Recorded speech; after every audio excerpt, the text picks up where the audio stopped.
रामलला हम आएंगे मंदिर वहीं बनाएंगे, रामलला जो राम मंदिर के काम न आए वह जवानी बेकार है। इस प्रकार के नारे लगा लगा करके उस समय के युवाओं ने सरदेव अशोक सिंघल जी के नेतृत्व में देश के अंदर एक नया संघनाद किया था। बहन और भाइयों, सरदेव अशोक सिंघल जी स्वयं काशी हिंदू विश्वविद्यालय के इंजीनियरिंग स्नातक थे। वे चाहते तो अपना स्वयं का जीवन गुजर बसर करने के लिए कहीं भी उनको किसी बड़े प्रतिष्ठान में नौकरी मिल सकती थी, लेकिन नहीं, उन्होंने पूरा जीवन सनातन धर्म और भारत राष्ट्र के लिए समर्पित किया। ऐसे सरदेव अशोक सिंघल जी जिन्होंने जीवन तो समर्पित किया ही, अपनी पैतृक संपत्ति भी गरीबों के लिए, वनवासियों के लिए, गिरवासियों के लिए समर्पित करके एक उदाहरण प्रस्तुत किया। ऐसे सरदेव अशोक सिंघल जी की दिव्य प्रतिमा का अनावरण आज हम सबको करने का अवसर प्राप्त हुआ है। मैं उनके श्री चरणों में, इन तीनों महान विभूतियों के श्री चरणों में नमन करता हूं। उन्हें विनम्र श्रद्धांजलि उत्तर प्रदेश वासियों की ओर से देता हूं। बहन और भाइयों, महापुरुषों के प्रति कृतज्ञता ज्ञापित करके हम सब आगे बढ़ने की एक नई प्रेरणा प्राप्त करते हैं, और इसी प्रेरणा के स्रोत ये महापुरुष हम सब के लिए हैं। और वही तो है जो प्रधानमंत्री मोदी जी का मंत्र है कि अगर विकास करना है हमें विरासत का सम्मान करना होगा। और विरासत का सम्मान कैसे करना है, ये प्रयागराज से ज्यादा कोई नहीं जानता। प्रयागराज ने तो करके दिखाया है। ये समता की भूमि है। जब भी देश के अंदर समता की बात होती है तो हम कहते हैं प्रयागराज जाओ और त्रिवेणी में डुबकी लगाओ। हर जाति, हर क्षेत्र, हर भाषा का व्यक्ति बिना भेदभाव के एक ही त्रिवेणी में स्नान करके उस समता का परिचय दे देता है। ये प्रयागराज, यहां पर इसकी अपनी पौराणिक महत्ता है। प्रयागराज के बारे में कहते हैं भगवान भारद्वाज ने स्वयं यहां साधना की थी। लंबे समय तक भगवान राम जब वन के लिए जा रहे थे तब भी, और जब वन से वापस आ रहे थे तब भी वे प्रयागराज में उतरे और पहले उन्होंने महर्षि भारद्वाज का दर्शन किया। महर्षि भारद्वाज की आज्ञा से वन में गए और 14 वर्ष के बाद जब वापस आए तो महर्षि भारद्वाज के चरणों को स्पर्श करके फिर अयोध्या की ओर प्रस्थान किया था। ये प्रयागराज की महत्ता है। और ये डबल इंजन सरकार को गौरव प्राप्त होता है कि प्रयागराज में महर्षि भारद्वाज की भव्य प्रतिमा और उनके पौराणिक मंदिर और आश्रम के पुनरुद्धार करने का कार्य कुंभ के दौरान, यह आयोजन इस डबल इंजन की भारतीय जनता पार्टी की सरकार को करने का अवसर प्राप्त हुआ।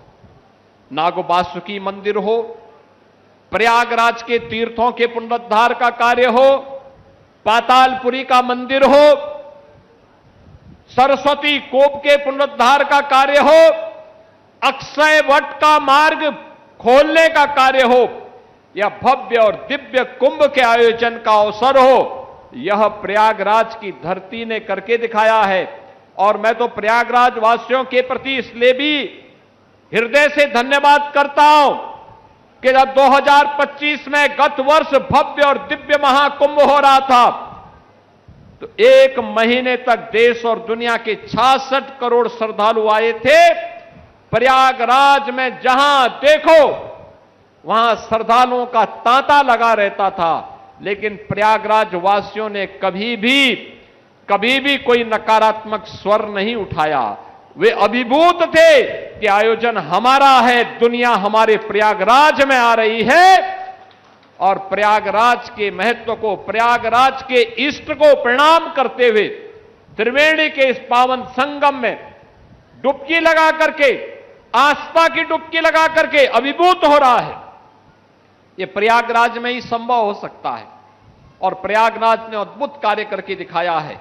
आज के इस अवसर पर मैं हृदय से प्रयागराज वासियों को इसके लिए हृदय से धन्यवाद देता हूं। आज हमारा प्रयाग मजबूती के साथ आगे बढ़ रहा है। अब तो यहां पे डॉक्टर राजेंद्र प्रसाद जी के नाम पे नेशनल लॉ यूनिवर्सिटी का भी निर्माण हो रहा है। उसमें क्लासेस प्रारंभ हो चुकी हैं, भवन का निर्माण लगभग पूरा हो चुका है। विकास के लिए हम लोगों ने नए नए कार्यक्रम प्रारंभ किए हैं। गंगा जी में नया ब्रिज बनने जा रहा है, 1000 करोड़ का कोई ब्रिज। उत्तर प्रदेश में पहली बार इतना पैसा हम लोगों ने एक ब्रिज के लिए दिया है और 4 लेन की बेहतरीन कनेक्टिविटी को आगे बढ़ा रहे हैं। आज इसके बाद फिर हम लोग थोड़ी देर में यहां के विकास के लिए कुछ और योजनाओं के बारे में चर्चा करने जा रहे हैं। आपने अच्छे जनप्रतिनिधि चुने हैं तो अच्छे परिणाम हम सबके सामने आएंगे ही आएंगे। और बहनों और भाइयों, मैं इस अवसर पर आप सभी को हृदय से धन्यवाद देता हूं। मैं अभिनंदन करूंगा महापौर जी और उनकी पूरी टीम का, जिन्होंने इन 3 महापुरुषों की इस भव्य प्रतिमा को डॉक्टर श्यामा प्रसाद मुखर्जी के 125वीं जयंती के अवसर पर आज अनावरण कराया। मैं मानता था कि नगर निगम छोटी छोटी प्रतिमाओं को स्थापित करवाएगा, पता नहीं कार्यक्रम कैसे होता है। यद्यपि यहां के नगर निगम ने महाकुंभ के दौरान शिवालिक पार्क का निर्माण करके एक नया मॉडल खड़ा किया था।